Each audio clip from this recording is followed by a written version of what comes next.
మాయా పహల్వాన్ మరియు మాయాజీత్ కిరణ్. అనగనగా కిరణ్ అనే ఒక సాహసవంతుడైన యువకుడు ఉండేవాడు. అతనికి ఎలాగైనా విజయకోటను చేరుకోవాలనే గొప్ప లక్ష్యం ఉండేది. గురువుగారు అతనికి శ్రీమతం అనే ఒక పవిత్రమైన మార్గదర్శక పుస్తకాన్ని బహుమతిగా ఇచ్చారు. నాయనా, దారిలో నీకు మాయా పహల్వాన్ ఎదురవుతాడు. నువ్వు భయపడితే వాడు కొండంత పెరుగుతాడు. కాని ఈ పుస్తకంలోని సూత్రాలను పాటిస్తే వాడిని సులభంగా జయించవచ్చు అని హెచ్చరించారు. కిరణ్ గురువుగారు ఇచ్చిన శ్రీమతం పుస్తకాన్ని తన గుండెలకు హత్తుకుని ధైర్యంగా అడవిలోకి అడుగుపెట్టాడు. అకస్మాత్తుగా అడవిలో ఒక పెద్ద గర్జన వినిపించింది. కిరణ్ ముందు ఒక వికృతమైన ఆకారం ప్రత్యక్షమైంది. అతనే మాయా పహల్వాన్. వాడు కొండంత శరీరంతో అగ్నిలా మండుతున్న కళ్లతో కిరణ్ను చూసి వింతగా నవ్వాడు. వాడిని చూడగానే కిరణ్కు మొదట కొంచెం భయం వేసింది. వాడు వెంటనే మరికొంత ఎత్తు పెరిగి భయంకరంగా కనిపించాడు.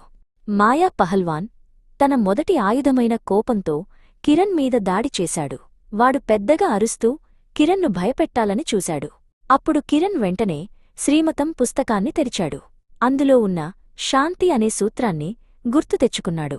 పహల్వాన్ ఎంత అరిచినా కిరణ్ ప్రశాంతంగా నిశ్చలంగా నిలబడ్డాడు.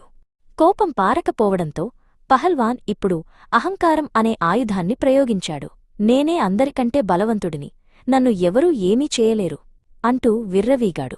కిరణ్ అహంకారానికి లొంగకుండా తనలోని జ్ఞానాన్ని స్మరించాడు. పహల్వాన్ తన తదుపరి ప్రయత్నంగా లోభం, దురాశ అనే మాయను ప్రయోగించాడు. కిరణ్ ముందు ఎన్నో రత్నాలు, బంగారు నాణేలు ప్రత్యక్షమయ్యేలా చేశాడు. కాని కిరణ్ వాటిని చూసి ఆశపడలేదు.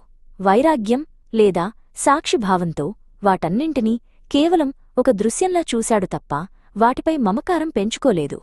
కిరణ్ ఏ మాయకు లోబడకపోవడం చూసి పహల్వాన్ షాక్ తిన్నాడు.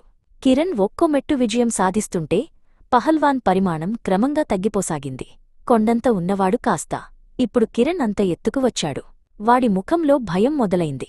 కిరణ్లో ధైర్యం మరింత పెరిగింది. చివరిగా పహల్వాన్ మోహంతో కిరణ్ను కట్టిపడేయాలని చూశాడు. కాని కిరణ్ తన బుద్ధిని స్థిరంగా ఉంచుకున్నాడు. శ్రీమతంలోని సత్యాన్ని గ్రహించి సాక్షిగా నిలబడ్డాడు.